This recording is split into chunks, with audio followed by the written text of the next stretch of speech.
Rewind-A-Dynamite from the post-wrestling site. AEW, lighting up the fuse. Sit back and enjoy the bubbly, as we hear from John and Wai Ting.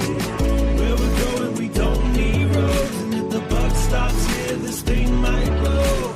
Everything you hear are opinions of the show. And if you don't like it, go to the forums and let them know. And we are here. We are alive, and we're ready to rock. How are you, Wai? Doing well, John. Yourself? I'm doing great. Enjoyed that news pack. Thank you. It was. It was a packed news edition talking about WrestleMania. Looks to be earmarked for Saudi Arabia, and we have news about the will of Hulk Hogan and the forthcoming documentary from Bubba the Love Sponge. We talk about Cody Rhodes set up for Wrestlepalooza, NXT Homecoming, OZAWA out of the N1 victory, and the main event, Mark Shapiro at the Goldman Sachs Communicopia and Technology Conference. When I saw this headline, Wai, I didn't have a jolt of excitement. What went through my mind was, at the core, they're about emotional transportation. Emotional transportation. That's what, of course, was conveyed with this news. A goldmine of additions to the soundboard coming out of this wonderful piece of speech, whatever you want to call it from him. Yes. Yeah, I'm looking forward to someone like auto-tuning Mark Shapiro. I think that could be the next bastion of entertainment. All right. Well, folks, you can always stay on board and catch up on all the news by becoming a member of the Post Wrestling Café. We get the whole news out of the way at the start of all of our weekly shows. And for Café members, we are going to be back on Thursday. It's time to open up the mailbag, Wai. ASK-A-WAI. That's right. Yeah, the first time in quite a while, actually, we've done one of these. So we have a lot of questions to get to. This is our monthly, well, I would say at this point, bi-monthly place where we can answer all of our patrons' questions about really anything and everything. So topics and debate ranging about a variety of topics, some wrestling, some not wrestling. Looking forward to it. Yeah, it's always fun to go through the mailbag. There's a lot of questions this month. You still have time to get yours in at forum.postwrestling.com or memo.fm/postwrestling. We love to hear your voices. Not mandatory, but it is free of charge to send us a voice memo. So that's coming out on Thursday.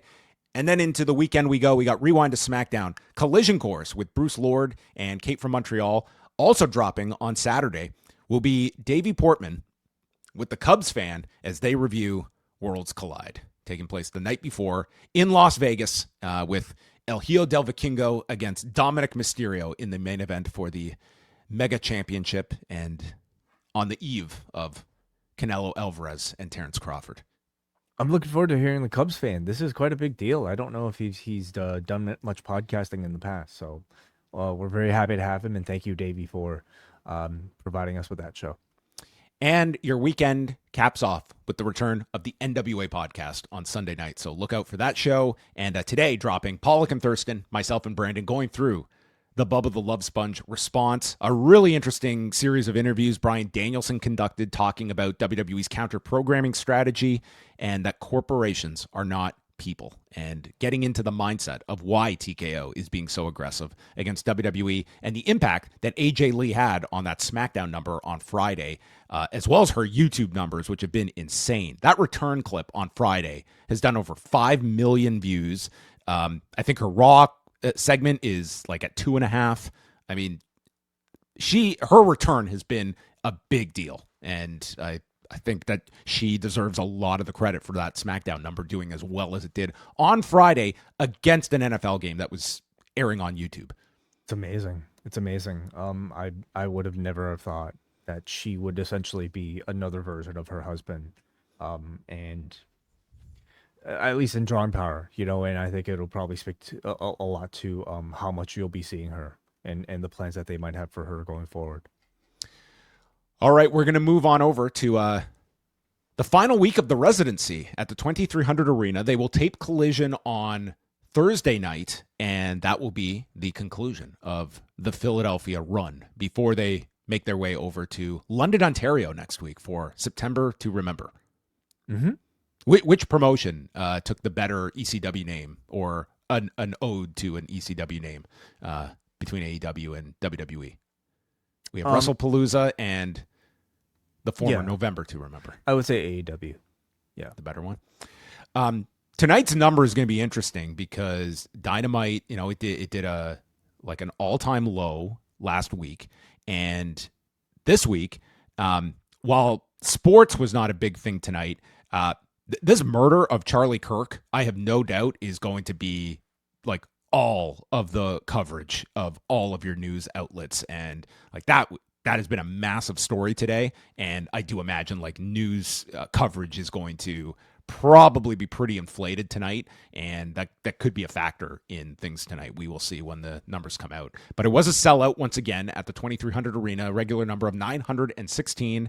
And out to start the show is Bryan Danielson, the newest member of the AEW commentary team, who revealed during this extensive tour of Australia that he told Perio magazine that he got a text message asking him, "Hey, so you're going to be at Dynamite this week, right?"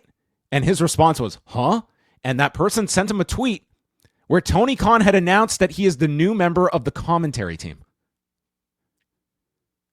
I don't know if I fully believe that sequence of events, meaning, I mean, I'm sure this... You think something was lost in... Like, this is Bryan Danielson, that I wonder how attached this man is to his communication. I have a hard time imagining this one, that they made him not just you're doing commentary on Wednesday, you are a full-time member of the commentary team. You're traveling once a week to these events now, which is a huge disruption to somebody's life, right?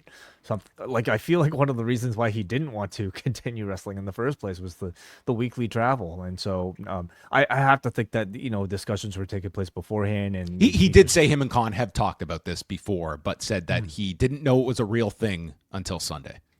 Okay. That's according to Danielson. Mm-hmm. I have professed I've really enjoyed this guy on commentary. I wouldn't say tonight was the smoothest transition. It felt like at times that he was kind of navigating his spot, playing off of Taz. Like they're both the color guys.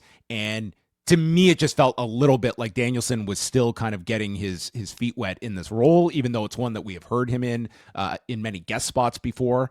Like he was fine. I didn't think there was anything negative about it, but I wouldn't say I had the same takeaway like I have hearing him in the past on shows. I agree with that. Yeah. I was certainly interested to hear tonight how he gelled with Taz, since they both very much play the role of technical analyst. Mm-hmm. But I mean, Taz is also like, other than that, like they're very different, in tone. Taz is obviously a lot more joking, and Danielson, like he's chosen to be much more serious. Even in talking about a Nigel McGuinness, he opts to essentially like play the more realistic, almost like he there's not much of a gimmick there, with him. So I feel like Bryan will continue to be more serious, and I think it'll either make Taz more serious or it'll push Taz more into being that much more of a comedy guy. So I wonder what sort of dynamic they'll have. They sounded okay. Like I would say it's fine. They sounded fine together here, but I think there's still a chemistry to be built between those two in particular.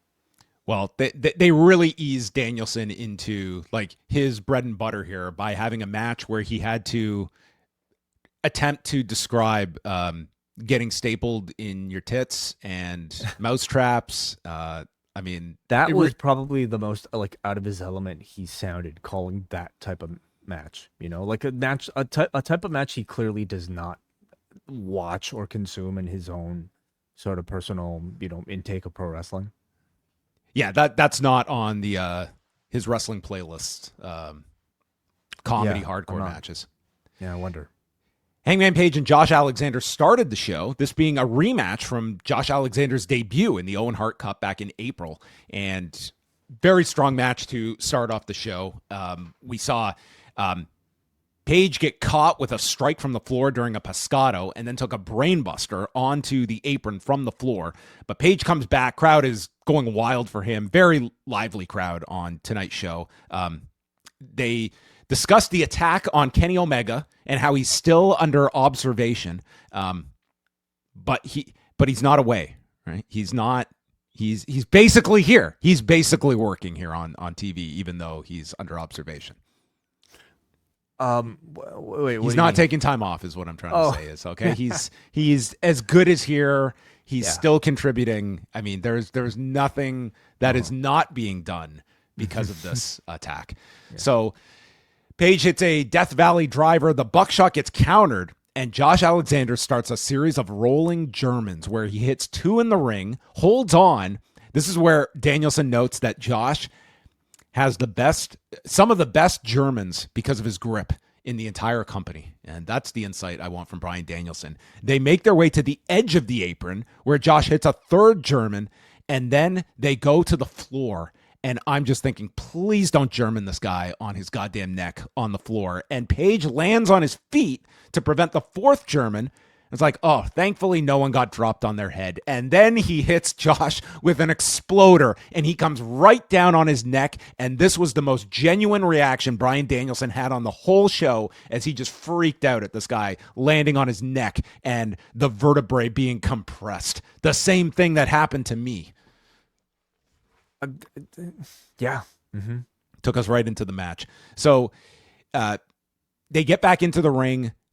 Josh gets hit with a pop-up power bomb, and then there's a rolling senton off the buckle by Alexander. He puts on the toe hold, and Page makes it to the rope. There's a dead eye on the edge, and he hits the Orihara moonsault, rolls Josh in for the buckshot, but Lance Archer gets involved, preventing the move. Then he back body drops Rocky Romero onto Lance, forearms Josh, hits the buckshot, and Page gets the win. As Danielson says, there is no physical revenge that can bring your friend back. It's like, if you wouldn't have been any the wiser, you would have thought that the Don Callis family had killed Kenny Omega last week based on that line. Can't bring your friend back. But yeah, I thought a really, really strong match to start off the show, the dual grudge match. I thought it was a hell of a match. Yeah. It was great to finally get this sort of showcase for Josh Alexander. I think, he has become a very fitting addition to AEW and AEW style. He really just... he's a perfect fit for this promotion, but he has not been a guy who has been any sort of featured player since he's been here. I would even suggest he's not really been at the level of a speedball in terms of just exposure and presence, So it was great to see this. He got that great promo on Saturday, and they followed it up with this pay-per-view level match on TV against the world champion. So this was, to me, the type of match and the type of performance where you want to see Alexander get a bigger push coming out of it despite the loss. I thought it showcased his strengths. Great, almost perfect technical wrestling, great aggression here. So let's see what they could do with him after this. Page is certainly not taking it easy with these TV matches, man. He doesn't in any of his TV matches. Oh my God. There was a lot of risk in this one. I mean, risk to both men. That T-bone into the fence, that big fireman's carry senton from the top rope. I would even say, every time I see him do an Orihara moonsault, I'm very nervous because this company could not use another injury. And I don't think any fans would be blaming him one bit if if they knocked a star off or two even from these sort of TV matches. But he performed this like it was a pay-per-view level match, which again is the thing that is setting this company apart from the competition. The fact that they're delivering this sort of very high in-ring quality week in, week out. Yeah, I mean, you don't want to. It would just be such a blow if this guy were to get hurt at this particular moment. Anytime it would be bad, but I mean, it's a reality when you're especially watching this company, and especially at this moment where they've suffered some really big injury, just this injury rash, and they've had many of those throughout the companies. There is that when it rains, it pours sometimes. But nonetheless, very, very solid match here between these two. And Page says that the most important word in AEW is wrestling. He is the men's world champion and calls out Kyle Fletcher. And Kyle Fletcher comes out and says that the Don Callis family run AEW. He challenged Page on Collision and wants an answer. So Page tells him to come into the ring, look into my eyes like a man, and says the whole crowd gets on him, chanting, "Where's your socks?" And Page says, you have potential. Well, what do you think of this look? This look or this chant? Well, like the no socks or the ankle socks. I mean, you could certainly be like it could be very irritating not having socks. Like there's a purpose to having socks. He might have like the it's the Gunther look. Well, it might be the very low socks. It could be, but I mean, like that's like sub ankle level socks. Yeah. Mm-hmm. Okay. Well, not for you.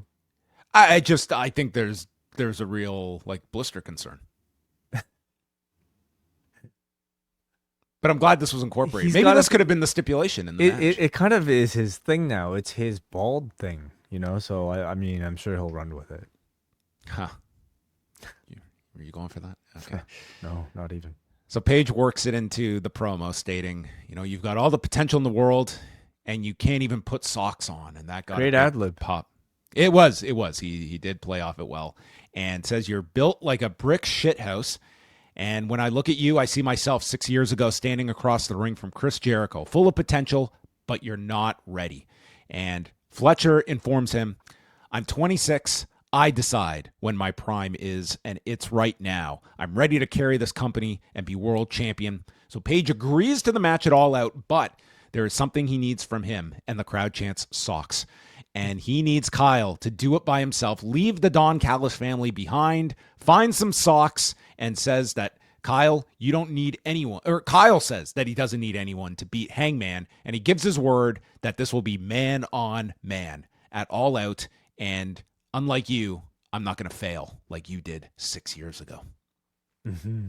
I like that story. I like the idea of like Page facing a version of himself, somebody who's on the come up. And now Page is in the role of a Chris Jericho, the veteran who is there to tell the up-and-comer that he's not ready yet. I like that way, the way that they're trying to, at least sell us on the idea of this being a pay-per-view level main event. Does this mean Hangman might go out after celebrating and lose the title after this defense in Toronto? After a little bit of bubbly? Yeah, he gets, he loses it at like somewhere on like King Street. Loses it at Gabby's. It's very possible, yeah. But as like a first face-to-face interaction between the two, I thought it was good, very strong. Fletcher being in this sort of like spotlight, he stepped up and certainly doesn't feel out of place as a promo in the main event role. And when we're strictly talking about talent, I think the only thing he's missing is tenure in the audience's minds in this sort of space, and I think that's what they're trying to build with him right now with this. So win or lose, I think being billed as a world title competitor will boost the profile. In ring, I certainly think it has the potential to be the best match on the show. I think this could be the best match of that day. I think this, I'm really looking forward to this match. And all that said, like I don't have the feeling of this being like a big pay-per-view for AEW. It's missing the star power, and that's what I mean by the tenure. Kyle Fletcher is brand new. He's just been slotted as your mid-tier champion right now, and he's barely been established as that. So to put him presumably in the main event of this show, I think this has to be the main event. And I think so too. I talked about this with Kate, is that you're going into this where there's already going to be the thought, is Kyle Fletcher big enough for this role? And whether your answer is yes or no, there's going to be that thought. And I think that's all the more important, that this cannot be second from the top, because it only confirms that notion that this is not a strong enough challenger. I think it's very important that these two headline this show, and I don't have a concern in the world that these two cannot follow what will precede them on that show. Like this could very well be the match of either show on the 20th. Yeah. In terms of billing, like I imagine you're going to get as much promotion for Edge and Christian versus FTR as you would any other match. Like which you should. That especially in Toronto, that should be pushed really hard. But I think just from an optics standpoint, putting this on last would be the call I would make. So what might be getting people into the building may not necessarily be Page versus Fletcher, but I think ending the show on it after they're already in there is a great way to, again, feature your champion as the main event, and also to boost Kyle Fletcher's profile. So of course, promising Callis won't be around. Almost seemingly assures Callis will be involved in the main event, but I mean, we have 100 guys in this group. I imagine they're all going to be spread out on this show. So I'm sure there will be plenty of Don Callis, which we also have not mentioned the fact that it looks like Wardlow is going to be out for an indeterminate period of time now with either a full tear or a partial tear of his pec, which was suffered in the return, which is just like, man, if this guy didn't have bad luck, he'd have no luck at all. That's just brutal. A bit of that, Adam Cole, bad luck, that's attached to him. I don't know, man. Like barely even getting going and then having to like take that time off again. It just, what could you say? It's, some guys don't get injured at all, and then other guys just are gone for years, it seems. They showed MJF after his run-in on Collision Saturday night saying that my wedding was the night before, but he told his wife there's no honeymoon until Mark Briscoe is dead. And his wife threatened to leave him, and his response was, "You silly little bitch, I was already married before to this game, to hatred, and to vengeance, and I left my house with a smile, and I will accept any of your silly stipulations that you come up with, and I will say the same thing I did on my wedding night. I do, by God, I do." Mm-hmm. So did he actually, like, is he separated from his wife in storyline? Because he went and went to Collision? You know what? I didn't even think about that. And I wonder if that is in our next promo, if we will ever find, like, is the character of MJF divorced after 24 hours? I mean, it would kind of fit this guy's character that that he left his wife after one night to go kill Mark Briscoe. I'm curious to see, like, if they actually acknowledge on TV that Alicia is his wife, or if like they still continue to have I don't think they would. This very abusive like relationship with he and that interviewer on the show. But a very intense promo from MJF, and he makes it look so, his ability on the mic to be this intense is so natural. It really feels like the wrestlers of the past, and this was, I thought, a fantastic promo. I'm wondering if this is going to be a ladder match with the contract. Okay, interesting. I mean, it's a way to promise like a big, violent match that, Mark Briscoe has a history with the ladder wars, and you have this contract. I mean, kind of is. Sure, it's there. At the same time, there's also the rule you have to have a ladder match every month. I guess I don't know if that stipulation might give away the result, just because I think we're still expecting MJF to face Hangman in the future, right? But I guess that's not guaranteed. And how do you get out of this with Mark Briscoe not losing again? I don't know if he is losing this match. I don't know if it's a foregone conclusion. Like, you can still get to a rematch with Hangman, and it doesn't have to be immediate. Right. Not if you do the whole contract thing. Yeah. I mean, I don't think it's an impossibility that they could just go with Mark Briscoe, and that's probably a TV match. I mean, I think it's a tougher sell as a pay-per-view match, but I think it's something you could do. Then we go to Mercedes Moné and Emi Sakura against Riho and Alex Windsor. And Sakura applies this like double bow and arrow. We had a little segment with the Bucks and Renee. Sorry. Renee was with the Young Bucks earlier today in catering, and they're in a 10-man tag tonight where the winning team will each receive $100,000, and they are asked what they would do if they won, and they're rich again. If they got $100,000 each, and Matt says we wouldn't be eating this food next week, and Nick, he's just going to put it all on the table and gamble it all to double his money if he wins. So they try to sit with the Dark Order, but the seats are all taken. They sit down with Brandon Cutler, who tells them to shut up and walks off, and Jon Moxley appears, and everyone jumps, and Moxley tells the Young Bucks that nothing has changed. They're still the best team in the world. All you have to do is show up. And if we win, you guys get $250,000 each. So the Death Riders are going to fork over their $300 so that the Bucks can get $250 each.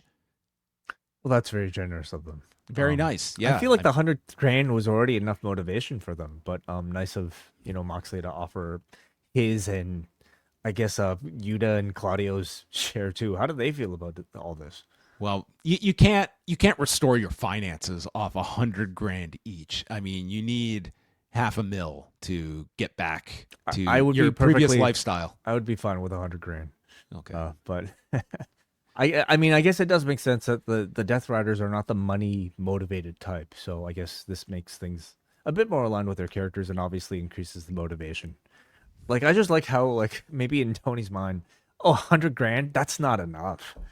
250,000, that sounds a bit more reasonable. Yeah. Well, I mean, it's because 100 grand to him, I could actually see being very inconsequential. So Mercedes and Sakura against Riho and Alex Windsor. Windsor goes after Mone and then prevents a sharpshooter. So Riho hits a double stomp to Mone, who is draped on the top rope. And we see an assisted senton by Sakura onto Riho, the old Quebecers move. And then an SOS is hit by Sakura, or onto Sakura by Riho. Mone makes the save. And then we get to this finishing sequence. And Sakura and Riho, they were like way off here, just like in this transition. And Windsor goes to trap Mone in the ropes with the sharpshooter. I say for the sharpshooter because I'm doing my best to interpret what she was going for. The end result was this would have gotten the Bret Hart thumbs down if this was an attempt at a sharpshooter in the rope. She was just holding on for dear life to these legs that weren't even crossed.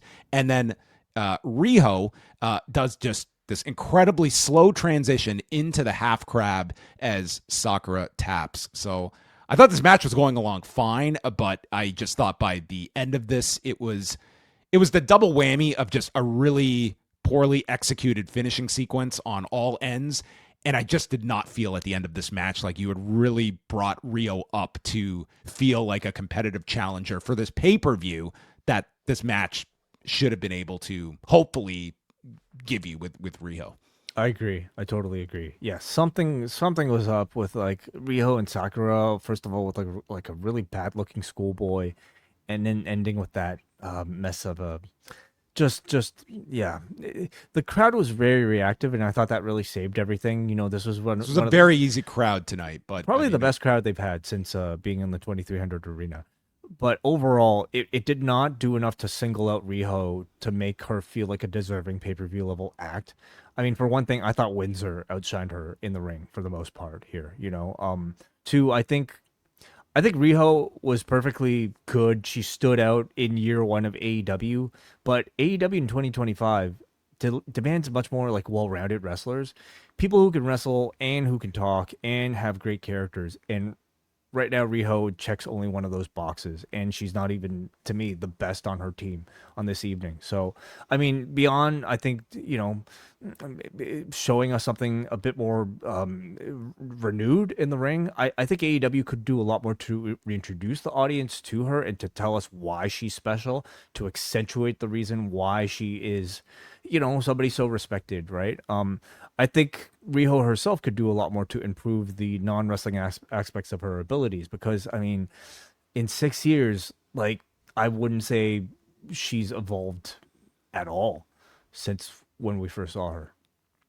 Yeah, it does feel to me kind of backwards the way we went, where I feel like Riho would have been a much more interesting setup opponent on TV to get to the Mercedes Windsor match that we ended up getting last week, for instance. I think that would have been the stronger play for the pay-per-view because that's kind of what you had been setting up all this time.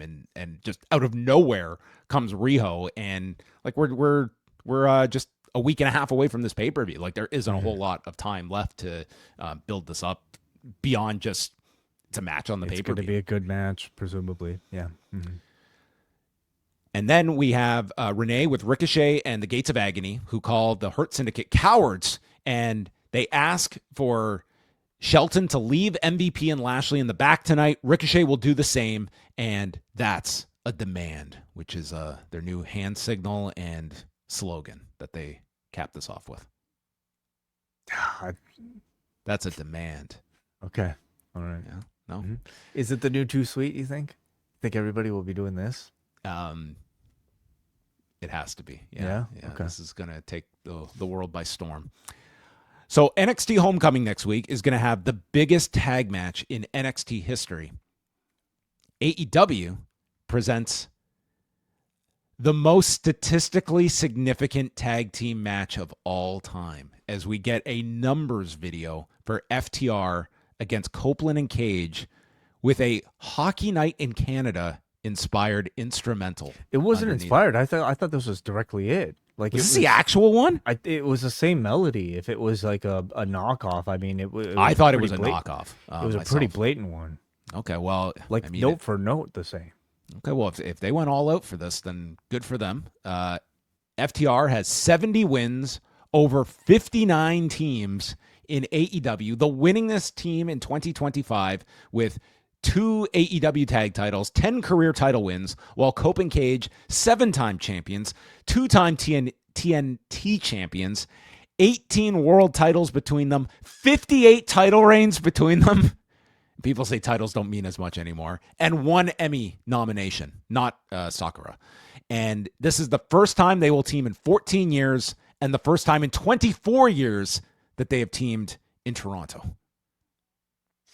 Those are a lot of numbers. Yeah.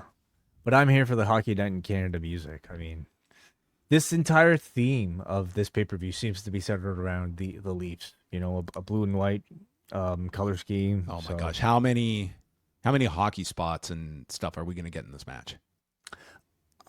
I mean, is it? It's not a no DQ. I mean, it will be, even if it's not billed as one. Yeah. This is going to end in a DQ. I don't know. I'm not sure. No, you are the hockey expert of us. You know, Me? so what could they possibly do to pay tribute to your favorite Toronto Maple Leafs? Lose. Could do that. Yeah. I mean, if you want to honor the legacy, I mean that's the one way for Copeland to return to the Scotiabank Arena. Big Stoke cuts us off by calling this video bullshit as the 3 enter and says this will be a fight. Stokely insults the crowd, saying they look like extras in Roseanne, and none of them are getting any hose. And Dax continues to do like his Dudley's gimmick, where he just is like ramming, just walking up to these fans, trying to get him to strike him, and then finally just knocks over a cameraman, and they just attack the production members. Yeah, and they cut away to the camera when it was knocked on the floor. Clearly a message. This guy never caught up. He just fell down, and he was down for, he might still be there. Clearly a message to IATSE. I thought there was a message later on to IATSE. We'll get to What was it. that? The Hurt Syndicate are with Renee. Shelton says, I've got this, and he's going to leave his guys in the back if Ricochet does the same. So that takes us to Shelton and Ricochet, and we just got a million bald chants. And I am probably the most liberal when it comes to like chants, but even I was kind of feeling it after just every conceivable bald chant in this match. I mean, it kind of ran its course for me, but maybe I'm on my own. I mean, I thought they were having fun, and we're not here to have fun. Okay, we're here to watch. Yes. This. Oh, sorry. Okay, get your chants outside. Okay, these are professional athletes that we're trying to watch here. Plus, we had Bald Bryce involved in here too. Yeah, so they chanted everyone's bald. Yeah. During the commercial break, Taz noted, I just realized Shelton's bald too. And it sounded pretty genuine when he made this remark.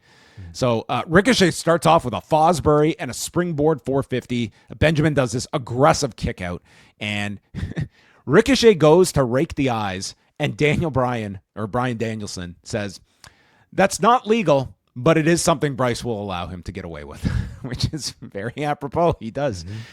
Benjamin catches a springboard, hits an exploder, hits a series of Germans. The crowd calls for a third one, so he does it. And then Ricochet scales to the top and just powers him over for a Spanish fly. And then out of nowhere, Ricochet grabs the scissors. The scissors. He's going to stab Shelton Benjamin, and Bryce is just like, hasn't made contact yet. I don't know what his intention is here. I can't judge intent. I can only judge what is actually done. So Shelton, saving his life, prevents the stabbing from occurring.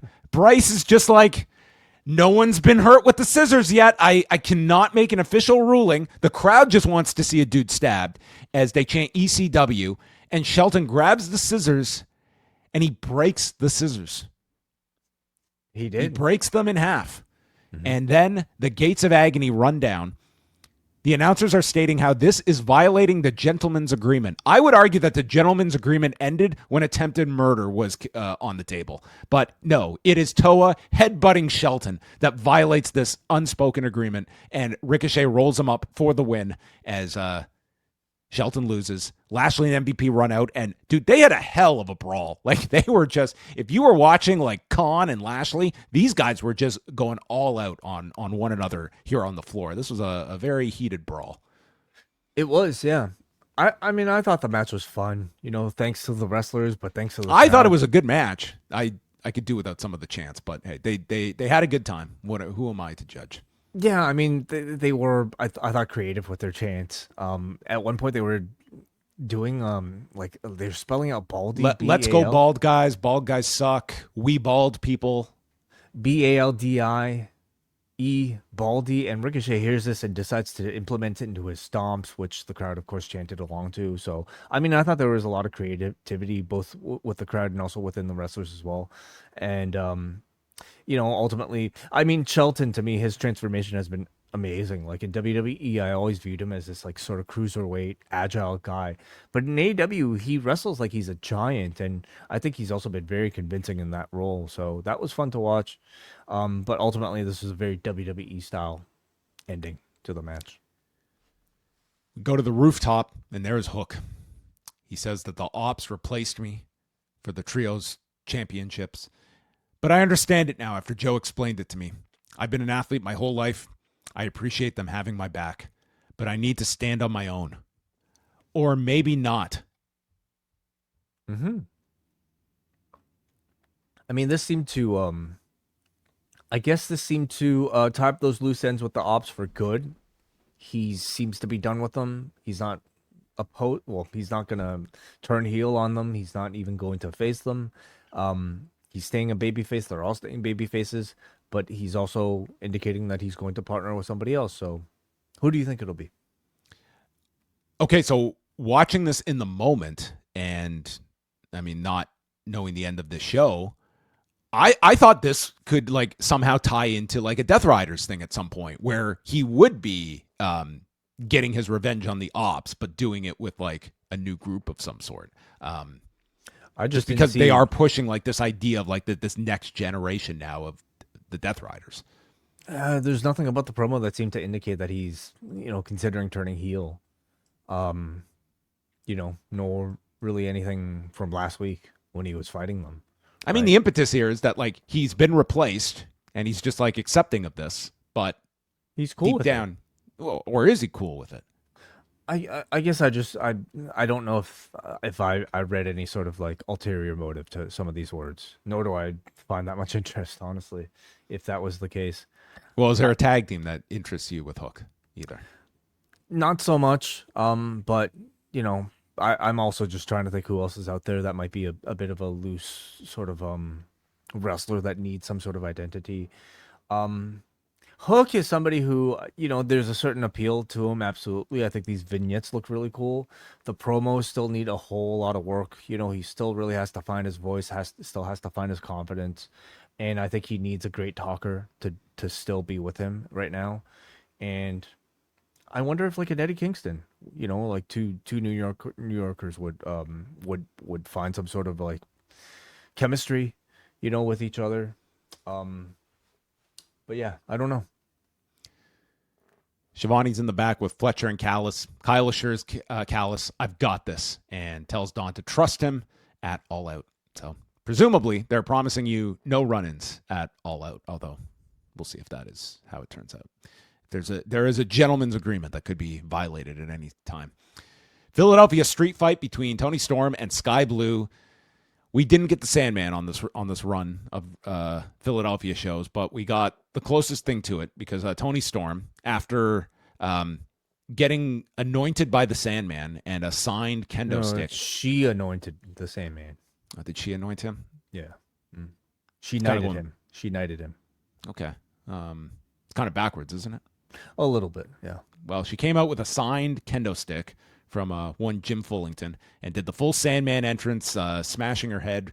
I guess if they did go out for the Hockey Night in Canada theme, there was nothing left for Metallica. Oh, no. So, cool entrance here. The crowd all got into it, and it did look cool here with like the Toni Storm, like the red blood, and the Toni Storm entrance combined with the Sandman. Because when I saw the Sandman, I mean, this is a film noir influence if there ever was one that could be a perfect crossover. So Sky Blue comes out, and we just get into kind of our just weapons. The weapons are brought in a trash can by Toni Storm. This included a staple gun that Toni got stapled in her ass, got stapled in her tits, right between her legs. This is Blue then gets a VCR. Danielson had no way to describe any of this as he was trying his best. So a VCR is included, as well as a VHS tape that is used as a weapon. And they zoom in on the VHS tape, which reads RJ City audition tape. Vinyl records are used, and then they fight on the barricade. Sky Blue has a fan sign that turns out to be have a street sign underneath it. And then Toni Storm reveals a tape. The fan sign read like International Heartthrob or Generational Heartthrob Tony Schiavone. So you knew it had to be fake. Okay. So Toni Storm reveals a table full of mouse traps, and it read, I smell a rat. And see, I thought this was the reference to Scabby. Oh, okay. Interesting. But I don't think it was. But and Toni Storm started eating like squares of cheese. So the crowd chanted, we want cheese. And Sky Blue ends up powerbombing Toni off the apron onto the table full of mouse traps, and the table does not break, allowing Danielson to explain for us that when the table doesn't break, it hurts more. And I don't know if the idea was just this was going to break and this was going to be our big mouse trap spot, but this is not quite work out, nor did they go back to the mouse traps again. No, but it got a reaction, like the mouse traps going off. I'm sure actually did hurt. Well, Storm took another powerbomb onto a trash can, and Storm comes back with a chair shot after stopping the Code Blue, uses an electrified bug zapper. Don't get those every hardcore match.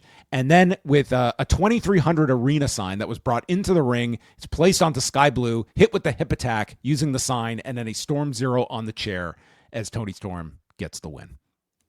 Mm-hmm. I mean, I thought overall an entertaining hardcore match. The prop team were certainly having their fun here with a lot of this, but I would say of like the AEW variety of a women's street fight hardcore match, I think your expectations are something very violent, maybe even bloody.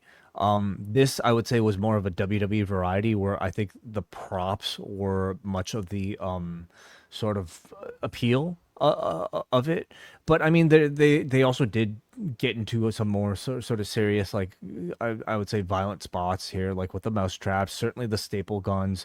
They did a lot here, not as intense overall as like prior street fights in the AEW women's division, but I would say still entertaining and of a more violent quality than maybe what you would get in the WWE. Yeah, I can't say this did not work in the arena. The crowd got into a lot of like just all the various spots and weapons and stuff. But for me, it's the hardcore matches that rely on kind of like these punchlines for spots and props. It's just really not my personal preference, and that prevented me from really getting into this all that much. I mean, it was.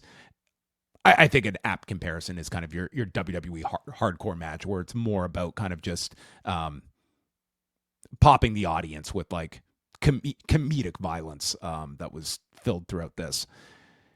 Tekla and Julia Hart run in and attack, so that prompts Chris Statlander to run down, followed by Jamie Hayter. And Hayter goes to nail Julia Hart, but she ducks, so she takes out Statlander by mistake. Hayter gets tossed out of the ring, and then Tekla is left with Storm doing her spider pose into the spear and grabs the belt. I I think Tekla is, if I don't necessarily sense a title change here, but I would not at all be opposed to them holding off on this for a singles match, maybe at the following pay-per-view. I think they really have something here in Tekla that they're only scratching the surface here with Toni Storm. I think there could be a really good program coming out of this that you could really get kick-started at All Out rather than conclude this. Possible. Yeah. I also don't see a title change, but could Tekla be the person to win it off of her at the next one? I think it's possible. Something tells me maybe I think Tekla still needs maybe a little bit of seasoning before I feel like she's ready to lead the division that way. Like I would say to me, Hayter, I feel is more capable in that spot right now. Maybe even Statlander, I would say, at the moment, but those two kind of have their own other side stories going. At present moment, like this does not feel like it's a worthwhile pay-per-view level match to me yet. Both women's title matches feel like that. It feels as though, well, these are our title matches for the month. We haven't built up a challenger or challengers that are all that strong, and it's just we've got a pay-per-view and we need these titles defended. That's what both these matches feel like to me.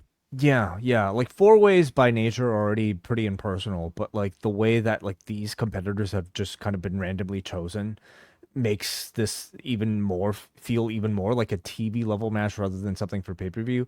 Yes, they do have Collision and then Dynamite to potentially build up some story, but I can't imagine them doing much of a job in 2 episodes.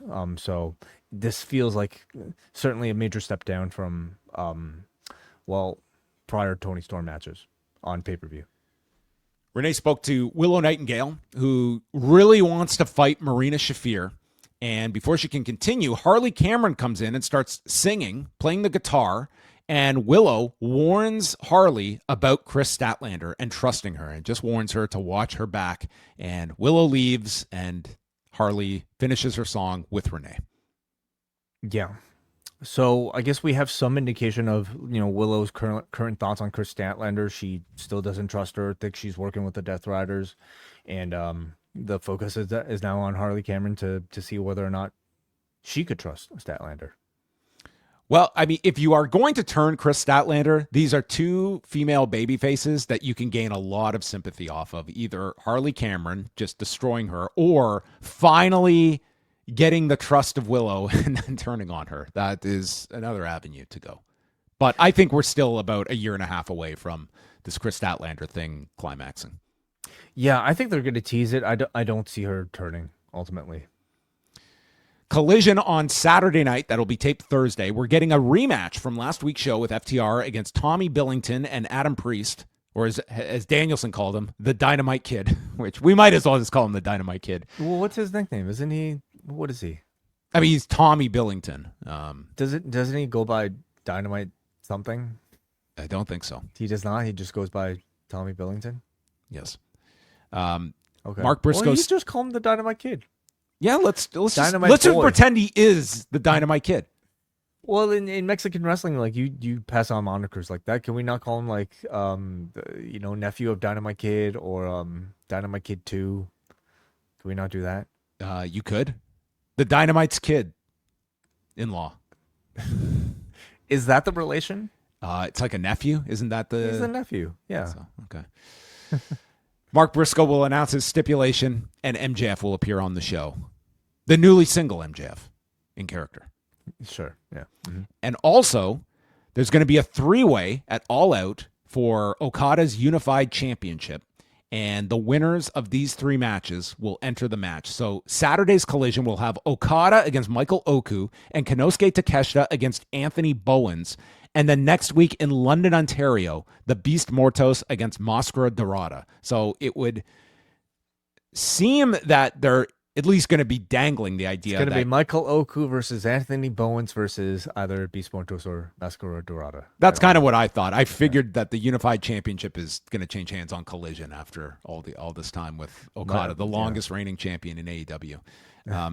So, I mean, they could either just dangle this and somehow Takeshita gets eliminated here, or you don't exactly give away the singles match, but you do put Okada and Takeshita in the match, which is what I'm presuming is going to happen. Yeah.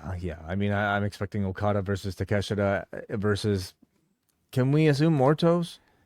Like as the AEW mainstay, although I'd Dorada, flip I a think, would be coin amazing. on this. I think it could be either one, but sure, it could be Beast Mortos. Kind of feel like Mortos, like just on paper, I think he means more to an AEW fan than Massacre Dorada, although both of those options would be amazing. But Okada, Takeshita, Mortos, you can't really complain so much about that. It does feel like a little bit of a cop-out because I personally wanted to see Okada versus Takeshita. Are you saying that the bottom bracket is they are wrestling for the right to take the fall at All Out? Pretty much. Is that what you're saying? Exactly. Yeah, who's going to be this the, is one of the more blatant ones of just I know. we need a fall guy. But okay, like I kind of take it back, like Fletcher versus Page certainly looks like it could be a match of the night, but this almost feels like it's going to have the highest chances of stealing the show, doesn't it? It's going to have high expectations if you have Okada and Takeshita in there. It's going to be a very strong show. The question is going to be how well the show can perform. I think that's going to be the struggle of All Out. Before we move on, I do have to correct you, John, because Dynamite Kid is the nickname of Tommy Billington. Of the younger Tommy Billington? Yeah, he has been billed as that on Dynamite, on AEW. Okay, well then I stand corrected. Thank you, chat room. Jon Moxley, Claudio Castagnoli, Wheeler Yuta, and the Young Bucks taking on Samoa Joe, Powerhouse Hobbs, Shibata, and Brodito with $500,000 at stake. The crowd were all over Wheeler Yuta, and all 10 enter the ring. The Bucks leave as King and Hobbs confront them.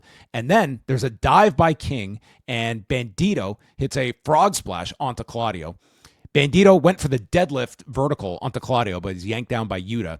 And then as they go to picture-in-picture, there was a spot where Nick gets his leg pulled out from under him on the edge, and he just does like a headstand, spiking himself, and goes out. This was like the reverse of like the Ted DiBiase spot where he would go backward and pretty much go on top of his head, but this was going forward and to the floor.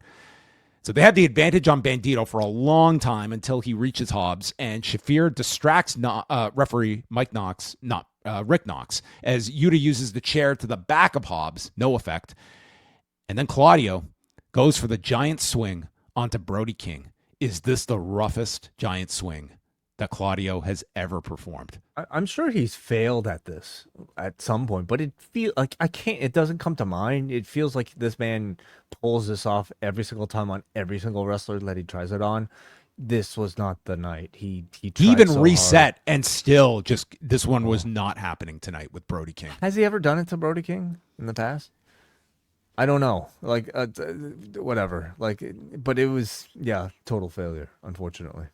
And so from there, Moxley's in with the paradigm shift to Joe. Hobbs hits a spine buster on Moxley, super kick party on Shibata and Brody, and we get Bandito running in double Rana to the Bucks, hits the X knee to Nick, but then goes for the 21 plex. But Nick is on the floor, holds on to Matt, preventing the 21 plex, he goes for a monkey flip as a follow-up to the 21 plex, and that's what gets blocked.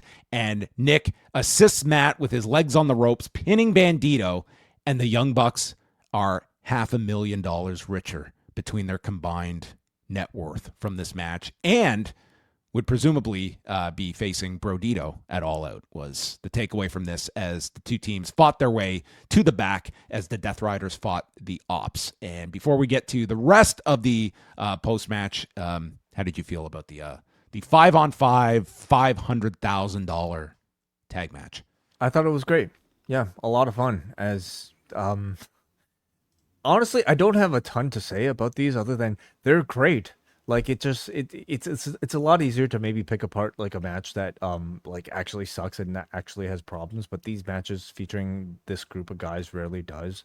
We mentioned the what is it, Cesaro swing that failed. That's about as much as you can criticize. Everything else I thought was really, really strong. Bandito, I think, continues to really steal the show in these sort of matches. I thought I'm excited about potentially the Bucks versus Brodito. I think that's a very worthwhile match to put on the pay-per-view that would certainly elevate this card. And almost to me justifies Brodito winning that much more just so you could do this match on the pay-per-view. So now the Young Bucks, maybe they can buy some stock in Aspiration and see if they're... What's Aspiration? You should look it up. Aspiration LA Clippers. You should maybe they could buy stock in TKO. I hear it's doing quite well right now. Record highs. It's a high margin value, but they just doubled the dividend. In another era, it kind of would be funny if to have the Young Bucks investing in TKO stock, and that's the reason for they are rich off of TKO and their stock rising. Like really, the storyline should have taken place 2.5 years ago. Yeah, really. So my presumption is, okay, they win this money and they're going to just lose it all, like doing something really stupid, right? Because they can't be ending this gimmick just yet. You know, no, I think they either lose it immediately or they just like invest it and they have more money than ever after this. I mean, this is the Baron Corbin angle. Well, nobody wants to see them be rich. We just saw that, right? We want to see them even more broke and even more debt than before. What if they do a vignette? They go out onto the streets of London, Ontario, and see how much their American money can take them in London. Quite far, yeah. So the exchange rate is awful. They brawl to the back with Brodito, and Darby Allin races down as the Ops are being attacked by the Death Riders, and Darby jumps on Moxley when a mysterious man in a hoodie enters, and it is not Becky Lynch, but instead it is Daniel Garcia, and he has fallen to the influence of Jon Moxley and Bryan Danielson with his line of the entire show. Daniel, no, come on. The crowd chants, "You sold out," and Daniel Garcia proceeds to take Darby Allin and places a chair on the mat, and he goes to curb stomp him, but misses the chair and just curb stomps him on the mat. Yeah, this was unfortunate and very awkward because this was supposed to be Daniel Garcia's big spot after turning heel for the first time. And I rewatched this. And because I watched it, it was like, he didn't even miss by a lot. It almost felt like, am I missing something here? Is this a warning shot to Darby that I'm not? No.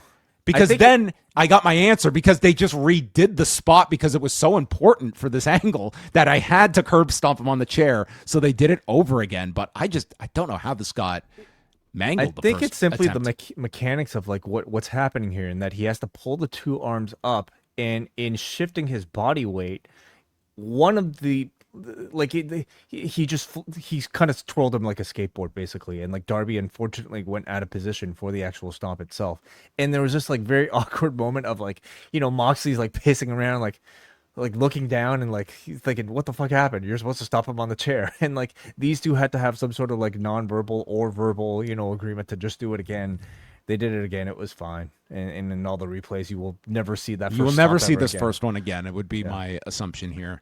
So with that, he is then pulled. He continues to attack Darby, and Shafir and Moxley pull him off, and Garcia leaves with the Death Riders, executing the turn, which, I mean, I kind of liked what they did on Saturday, where like everyone had been thinking like, okay, he's turning. And the way they did it on Saturday was this idea that it's, like they were going to add like much more layers to this than just your simple heel turn. And I just felt like we just raced to this, and it's like Saturday didn't even happen, which I guess, you know, they have set this up. It's not like this comes out of nowhere.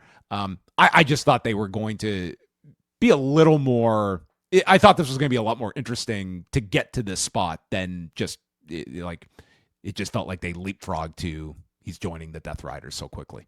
I agree. Like after what you saw on Saturday, I feel like they had at least, I don't know, maybe like 3 weeks, maybe 2 to 3 weeks more of story to really kind of like peak this thing, to really get the crowd to at least anticipate or think about what could happen. They did, or at the very least, like you get into the head of Daniel Garcia of why he's at this crossroads of his career, that like he is justified in making this giant move. And I thought they were just kind of like scratching the surface there on Saturday, and boom, we get to the turn. Yeah, unfortunately, I thought the end result of this moment like in front of a crowd that I thought was very strong and very reactive to most things, but their reaction to this wasn't necessarily one of like, I would say, that much shock, nor did it feel like that big of an event coming out of the show after this. Some of that is due to the awkwardness of the missed curb stomp as well, sure. But by the end of it, I felt like they took this out of the oven a little too soon. And follow up is everything. Of course, it could be something we'll be talking about very fondly, maybe a month from now after he spent plenty of time with the Death Riders. But the immediate moments I have coming off of this show is that this didn't feel as big as I think it could have. Yeah, like it would seem like a natural that the follow up to this is something with Matt Menard, whether he's got to lay out Matt Menard at the orders of the Death Riders, or he does it on his own, something like that, and you can see that on Collision. Shouldn't that have been the actual moment, or like the turn on Nigel, which we all, which they were kind of teasing on, Forbidden Door. Like either of those moments, I feel like would have been a much bigger, easier signifier than just him coming out here, pulling off the hood and attacking Darby Allin, which he has very little connection to.